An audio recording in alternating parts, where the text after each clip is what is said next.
तो बच्चों इस सीरीज में हम बात कर रहे हैं डिफरेंट टॉपिक्स के बेसिक्स के बारे में और उनके कॉन्सेप्ट के बारे में और इनका क्या क्या एप्लीकेशन है और क्या क्या यूज़ होता है और किस तरीके से इनके क्वेश्चंस आते हैं। बच्चों इसी सीरीज में जो हमारे आज का टॉपिक है वो है compound interest and simple interest.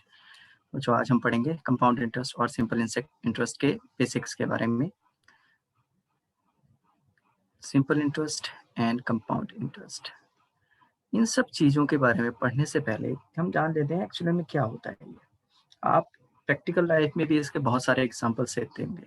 आप अपना फ़ोन, आप कोई भी इलेक्ट्रॉनिक गैजेट, फ़ोन, लैपटॉप्स या फिर आप वॉशिंग मशीन, होम अप्लायंसेस की बात करते हैं या फिर आप होम लोन लेना चाहते हैं, ठीक है? और इन सबको आप ईएमआईज़ पे लेते हैं या फिर लोन लेना चाहते हैं, तो इन पर कहीं न कहीं सिंपल इंटरेस्ट अप्लाई हो रहा है या कंपाउंड इंटरेस्ट अप्लाई हो रहा है, इनकी ईएमआईज़ कैसे बन रही हैं। Credit card is also a type of loan जहाँ पर आपसे रेट ऑफ इंटरेस्ट चार्ज किया जाता है, अगर आप टाइमली पेमेंट नहीं करते हैं तो। या फिर अगर आप बैंक में पैसा जमा करा रहे हैं, तो वहाँ पर भी आपको इंटरेस्ट पे किया जाता है। आपकी एफडीज़ पर अलग इंटरेस्ट होता है, आपके सेविंग्स अकाउंट पर अलग इंटरेस्ट होता है। तो क्या होता है एक्चुअली इन सब का फंडा, कैसे आपको इंटरेस्ट पे किया जाता है या आपसे इंटरेस्ट चार्ज किया जाता है? तो इन सब के बारे में जानने से पहले सबसे पहले हम बेसिक टर्मिनोलॉजीज़ जो इसमें यूज़ होती हैं, बेसिक टर्म्स, उन सब के बारे में जान लेते हैं। पहले बात होती है प्रिंसिपल की। Principal is that sum of money which is lent to you or which you have lent to someone or which you have borrowed from someone. So that sum of money which you have borrowed from someone or you have lent to someone, that is called as principal and it's denoted by P. And then second term is time duration. So it is exactly the duration for which the loan is given, and basically it is a time duration after which you are supposed to clear your debt. So it is denoted by T and it is normally given in years or maybe in months. It can be in any time frame. And the third and most important term is rate of interest. इस चीज को समझने से पहले, चीज के बारे में प्रॉपर अगर हमें समझना है, ठीक है, तो हमें ये जानना होगा कि इसके पीछे क्या मेंटालिटी है। नॉर्मली अगर आप रेट ऑफ इंटरेस्ट देखते हैं तो नॉर्मली कैसे होता है कि x% per annum, half yearly, quarterly, क्या मतलब क्या होता है इन सब चीजों का। एक बेसिक फंडा समझते हैं एक सिंपल सा एग्जांपल के साथ। मान लीजिए आप मेरे पास पैसे लेने आए, आपने बोला सर, चलो ए और बी 2 पर्सन्स की बात करते हैं, पर्सनल इन्वॉल्व नहीं होते। बी ने बोला ए को कि तुम मुझे 1000 रुपए दे दो, ठीक है, मैं आपको 2 साल बाद लौटा दूंगा, ठीक है, या फिर 1 साल बाद लौटा दूंगा। चलो 1 साल का ही रखते हैं, 1000 रुपए काफी छोटी अमाउंट है, 1 साल में लौटा देनी चाहिए। मान लेते हैं बी ने ए से पैसे मांगे कि भाई मेरे को 1000 रुपए दे दो, मैं आपको 1 साल में लौटा दूंगा।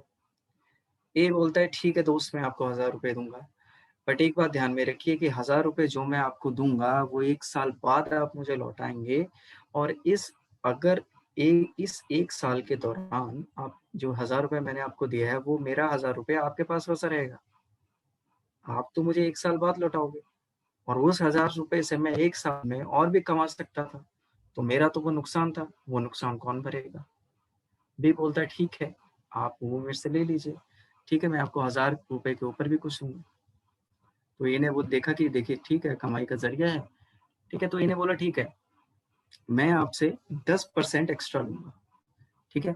तो ए वादा ये हुआ कि आप मुझे 1 साल बाद 1000 रुपए तो दे दोगे, ठीक है, आपको 1000 रुपए तो देने ही देने हैं मुझे, प्लस 10% आप एक्स्ट्रा मैं आपसे लूंगा, 10%। तो ऑब्वियस सी बात है, यहाँ पे 10% ऑफ प्रिंसिपल की ही बात हो रही है कि जितना आपने उधार लिया है। बी बोला ठीक है, 1 साल बाद आप एक काम कीजिएगा, आप 1 साल बाद में से 1000 का 10% एक्स्ट्रा भी ले लीजिएगा,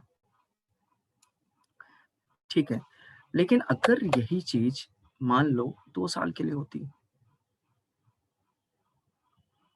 2 साल के लिए होती। मान लो अब बी आया है, या सपोज मान लो 3 साल की बात हो रही है और ए ने क्या 10,000 रुपये मांगे, सॉरी बी ने ए से मांगे 10,000, तो बी ने बोला मुझे 10,000 रुपये दे दो, मैं आपको 3 साल बाद लौटा दूंगा। तो ए ने बोला ठीक है ले जाओ, 10% एक्स्ट्रा दे जाना। ठीक है, तो बी बोला ठीक है मैं एक काम करता हूँ, मैं आपको 10% ऑफ प्रिंसिपल 3 साल बाद आपको 1,000 रुपये तो दूंगा ही दूंगा, प्लस उसका 10% और दे दूंगा। ए ने बोला, ए उस पर तुरंत उसने हेजिटेशन किया उस पर, ये बोला नहीं ऐसे थोड़े ना होगा, आप 10% ऑफ प्रिंसिपल तो दोगे लेकिन 3 साल के बाद इकट्ठा नहीं। इन 3 सालों के दौरान मैं हर एक साल के बाद आपके पास आऊंगा और आप हर एक साल के बाद मेरे को 10% ऑफ प्रिंसिपल देते रहिएगा। बी मजबूरी में फंसा था तो उसने मान लिया। तब इस चीज को, अब जो 10% ऑफ एक्स्ट्रा जो वो ले रहा है, इसी चीज को बोला जाता है इंटरेस्ट। अब वो चूंकि 10% ऑफ प्रिंसिपल हर साल ले रहा है, हर एक साल के बाद ले रहा है, after completion of every year,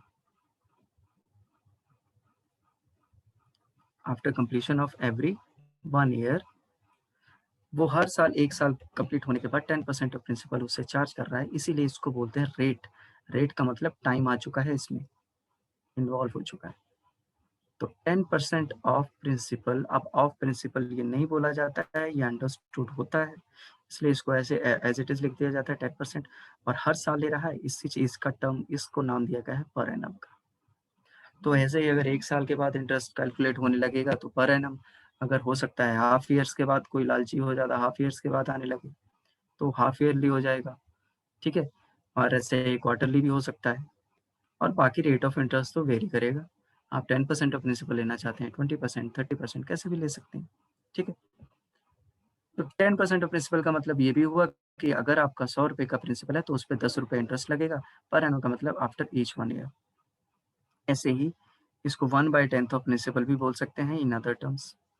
तो कैसा कोई भी फ्रैक्शन हुआ तो आप उस फ्रैक्शन को, कोई भी रेट परसेंटेज हो तो उसको फ्रैक्शन में आप बदल सकते हैं। एक चीज यहाँ पर ध्यान रखिएगा बच्चे, कि मान लीजिए सपोज यही केस था 10% पर एनम का, मैंने बी से ए ने बी से वादा किया कि मैं आपके पास हर एक साल के बाद आऊंगा, 10% और प्रिंसिपल आपसे ब्याज के तौर पर ले जाऊंगा। लेकिन अगर वो अपने वादे से मुकर जाए और एक साल के बजाय वो हर हाफ 6 महीने में आने लगे, हर 6 महीने में आने लगे, वादा हुआ था एक साल का बट वो 6 महीने में आने लगा, तो यानी कि हाफ ईयर पे आने लगा, मतलब जो टाइम ड्यूरेशन उसने प्रॉमिस किया था वो किया था उसने 1 ईयर का, बट वो टाइम ड्यूरेशन जो फॉलो कर रहा है वो 6 मंथ्स का कर रहा है बस। तो उसने टाइम ड्यूरेशन क्या कर दिया, 6 मंथ्स/12 मंथ्स यानी कि हाफ कर दिया है। तो क्या अब आप, अगर वो एक साल के बजाय हर 6 महीने पे आने लगा तो क्या अब आप हर बार उसे 10% दोगे? नहीं, आप कहोगे कि आपने एक साल का वादा किया था कि आप एक साल बाद आओगे और मेरे से 10% ऑफ प्रिंसिपल ब्याज ले जाओगे। अब अगर आप वादा तोड़ रहे हो, आप हर 6 महीने पे आ रहे हो, तो मैं आपको हर 6 महीने पे 10% नहीं, मैं आप टाइम हाफ कर रहे हो तो मैं रेट भी हाफ कर दूंगा। तो 10% के बजाय उसका हाफ 5% हाफ ईयरली हो जाएगा ये। तो सिमिलरली अदर टाइम पीरियड्स के लिए भी रेट ऑफ इंटरेस्ट इसी हिसाब से बदल जाता है।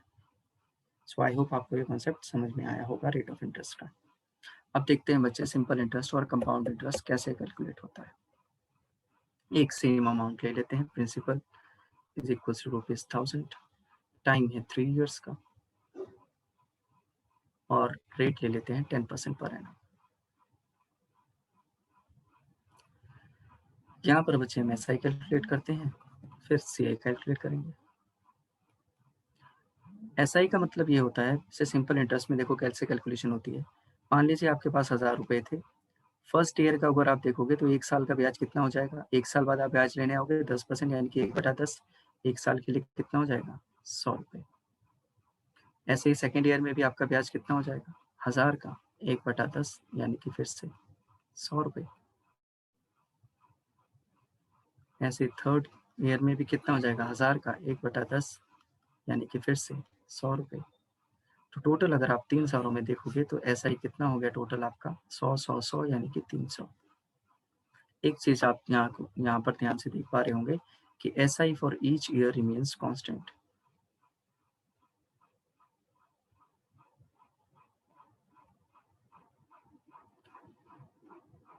तो यानी कि अगर SI फॉर 3 ईयर्स मान लें कि 300 है तो हर साल सेम रहता है, ठीक है। तो इसका मतलब क्या होगा, SI फॉर 1 ईयर कितना हो जाएगा, एक साल के लिए 300/3 कर दीजिए, क्योंकि हर साल के लिए सेम है। तो एक साल के लिए कितना हो जाएगा, 100 हो जाएगा। तभी तो 100 और 100 और 100 3 बार जोड़ के 300 हो जाएगा, हर साल के लिए 100 रुपये, ठीक है। ऐसे ही अगर आप 3 अलग अलग बार 3 साल के लिए अलग अलग रेट परसेंटेज कैलकुलेट करने से बचना चाहते हैं तो आप सीधा ऐसे भी कर सकते हैं कि देखिए ऐसा ही क्या हो सकता है फॉर 3 ईयर्स।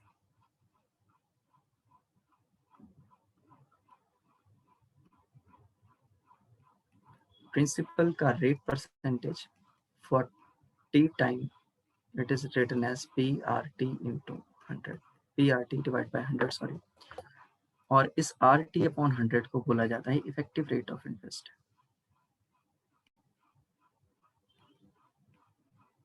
यानी कि अगर आप चाहते हैं कि एक ही बार में आपको सीधा वो रेट ऑफ इंटरेस्ट की वैल्यू जो आप सीधा एक ही बार में प्रिंसिपल से मल्टीप्लाई करते हैं तो एक ही साल में एक ही बार में आपको पूरा इंटरेस्ट निकाल के दिखा दें। अगर एक साल अगर 10% पर एनम है रेट ऑफ इंटरेस्ट और टाइम है 3 ईयर्स का, तो आपका इफेक्टिव रेट ऑफ इंटरेस्ट कितना हो जाएगा, 30% पर फॉर 3 ईयर्स। आई होप आपको इतना समझ में आया होगा। Let's move on to CI। CI कैसे कैलकुलेट होता है।